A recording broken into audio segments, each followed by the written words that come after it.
दोस्तों, नदी जिस जगह से गुजरती है उस जगह की मिट्टी अपने साथ बहा कर ले जाती है और नदी के पानी का रंग उस मिट्टी के रंग के जैसा ही हो जाता है।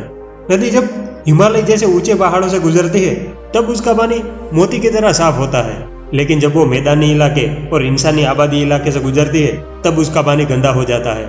हमारे जीवन के बहाव में भी जब हमें अच्छे लोग या अच्छे दोस्त मिलते हैं तो हमारा जीवन भी हीरे की तरह चमकीला हो जाता है, और जब गंदे लोग और बुरे दोस्त मिलते हैं तो हमारा जीवन बर्बाद करके रख देता है।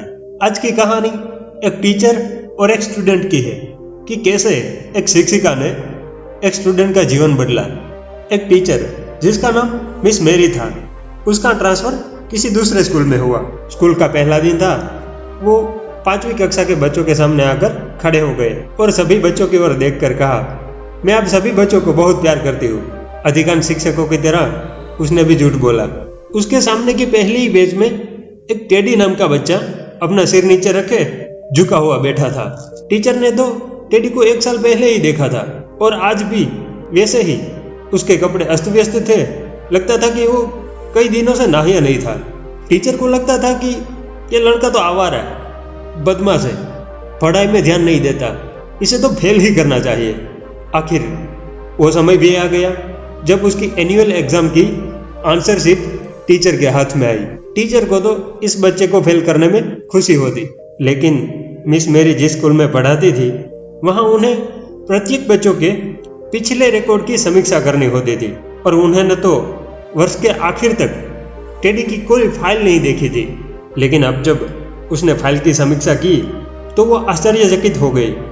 उसमें टेडी के प्रथम कक्षा के टीचर ने लिखा था, टेडी बहुत ही प्रतिभाशाली बच्चा है और हमेशा हंसता रहता है। वह अपना काम साफ सुथरा करता है और उनके पास अच्छे शिष्टाचार है। उसके आसपास रहना खुशी की बात है। उनकी दूसरी कक्षा के टीचर ने लिखा था, टेडी एक उत्कृष्ट छात्र है।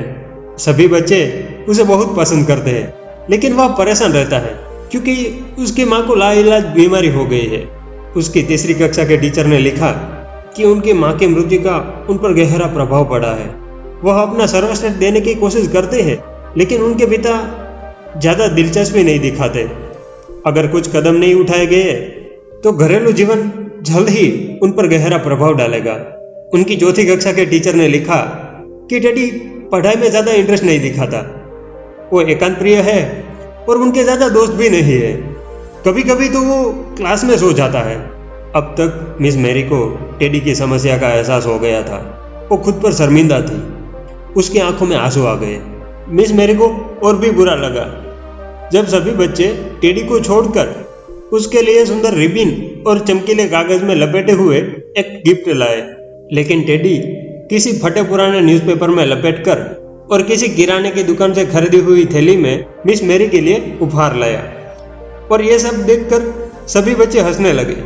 टीचर ने जब उसका गिफ्ट खोला तो उसमें रंगीन स्टोन का ब्रेसलेट था, जिसमें से कुछ तो गायब थे, और आधी भरी हुई परफ्यूम की बोतल थी।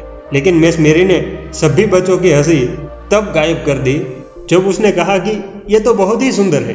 मिस मैरी ने टेडी से कहा, यह ब्रेसलेट मुझे पहना दो, और टेडी ने ब्रेसलेट पहनाकर उसकी कलाई पर थोड़ा परफ्यूम भी लगवाया। टेडी उस दिन स्कूल के बाद भी काफी देर तक रुका और मिस मैरी से कहा, आज आपसे बिल्कुल वैसे ही खुशबू आ रही है जैसे मेरे माँ की हो।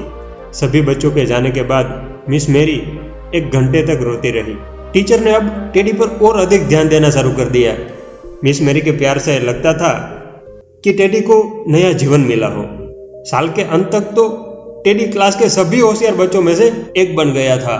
स्कूली शिक्षा पूरे होने के 6 साल बाद मिस मैरी को टेडी का एक नोट मिला, जिसमें लिखा था, हाई स्कूल की पढ़ाई पूरी कर ली है और वो क्लास में 3रे स्थान पर आया है, और वह अब भी उनके पूरे जीवन में सबसे अच्छी शिक्षिका थी।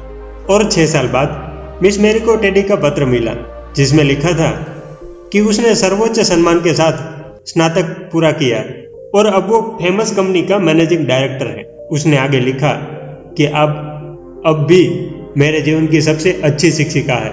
कुछ साल बीत गए और एक दिन टेडी का पत्र आया। उसमें कहा गया था कि 1 साल पहले मेरे पिताजी चल बसे। उसे एक लड़की से प्यार है और उसे शादी करने का फैसला लिया है। और आगे लिखा, क्या आप उस स्थान पर बैठने के लिए आएगी जो आमतौर पर दूल्हे की माँ के लिए होता है। शादी के दिन टेडी थोड़ा बेचैन था। वो मिस मैरी का इंतजार कर रहा था। थोड़े इंतजार के बाद मिस मैरी आए। उसने वही ब्रेसलेट पहना था जो टेडी ने गिफ्ट किया था और परफ्यूम भी वही लगाया था। उन्होंने एक दूसरे को गले लगाया और रोने लगे। टेडी ने कहा कि मुझे नया जीवन देने के लिए आपका धन्यवाद। अगर जीवन में कोई अच्छा मिल जाए तो हमारा जीवन वसंत की तरह खिल जाता है और बुरा मिले तो बर्बाद हो जाता है, लेकिन हम भी किसी के जीवन में वसंत ला सकते हैं।